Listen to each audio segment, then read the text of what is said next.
Have you ever stopped to wonder how our insatiable hunger for seafood contributes to the global food waste crisis? We live in a world where, astonishingly, 1/3 of all food produced globally goes to waste. That's enough to fill 60 million average-sized swimming pools. And while we're throwing away mountains of perfectly good food, nearly 1 billion people are going hungry. It's a paradox of our modern world, a testament to the imbalance in our global food system. But there's a plot twist in this tale of waste. It's not just about the fruits, grains and meats wasted on our plates, in our fridges and on supermarket shelves. It's also about the bounty of the sea, the fish that never make it to our plates. Enter the concept of overfishing. It's a term you may have heard in passing, but what does it really mean? Overfishing happens when we catch fish from the ocean at a faster rate than they can replenish themselves, threatening fish stocks and the health of our oceans. The numbers are startling. Each year we pull out 93 million tons of fish from our oceans, with a significant portion of that catch never reaching our plates. Poor fishing practices result in millions of tons of untargeted marine species, known as bycatch, being caught and discarded back into the sea, often dead or dying. And let's not forget the fish that do make it to shore but never see the light of a market stall. They're discarded due to size, species, or quality, or simply because the market is already saturated. It's a waste on an epic scale, and it's contributing to the global food waste crisis. It's a crisis that's not just about wasted resources, but also about the impact on our planet, our ecosystems, and ultimately our survival. So as you savor that next piece of sushi or fish and chips, take a moment to ponder the journey it's been on. It's a deep-sea issue that starts with a simple fish. Every fish has a story, and our fish's journey begins in the vast blue ocean. Imagine a world beneath the waves, teeming with life and colour, where our little protagonist, the fish, begins its life.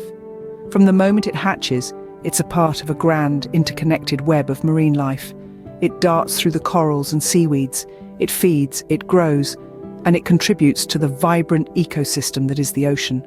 This is the fish's world, a world that is as complex and beautiful as any on land. But then, one day, the peaceful rhythm of life is disrupted. Shadows loom overhead, and the water churns and roils as an enormous net descends, scooping up hundreds, if not thousands of fish in a single haul. This is the start of the fishing process, a process as old as civilization itself, but one that has changed dramatically over the centuries. Today, fishing is a massive industrial-scale operation. Gigantic trawlers ply the seas, their nets so wide they could swallow up a dozen jumbo jets.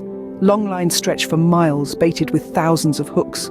Seiners, dredgers, gill netters, the methods are many and varied, each designed to catch the maximum amount of fish in the shortest possible time.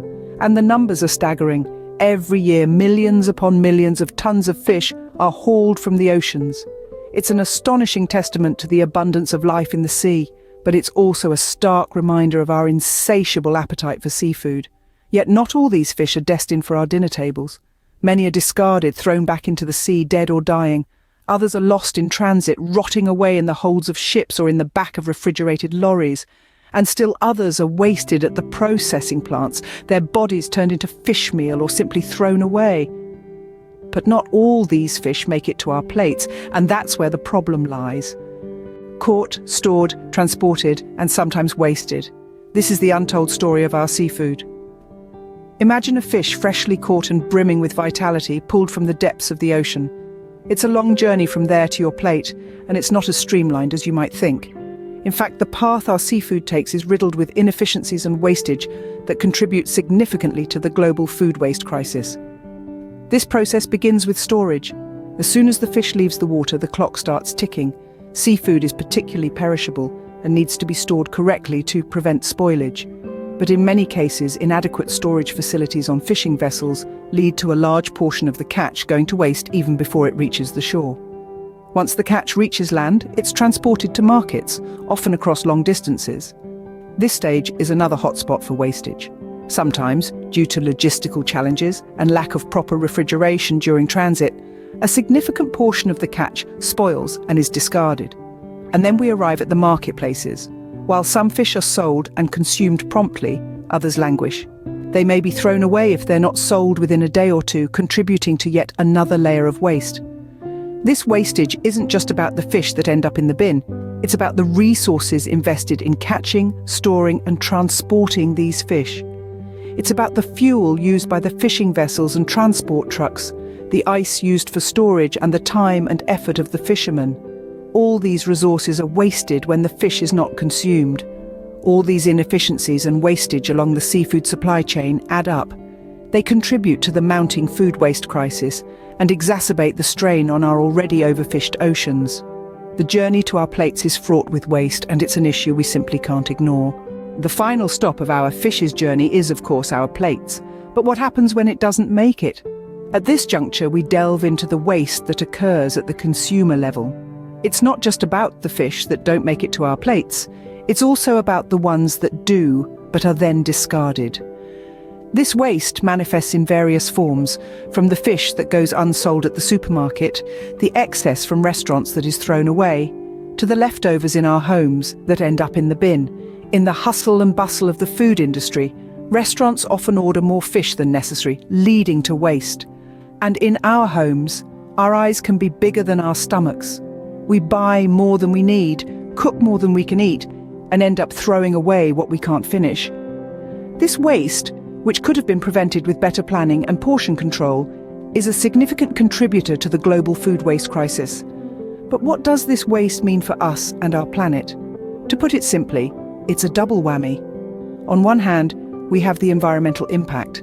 Every fish that is caught but not consumed represents a needless strain on our ocean ecosystems. These are resources that could have been left in the sea to reproduce and contribute to a healthy marine environment. On the other hand, there's the economic impact.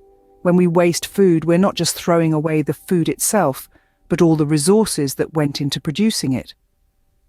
The fuel used by fishing boats, the labor of the fishermen, the energy used in processing and transporting the fish, all go to waste.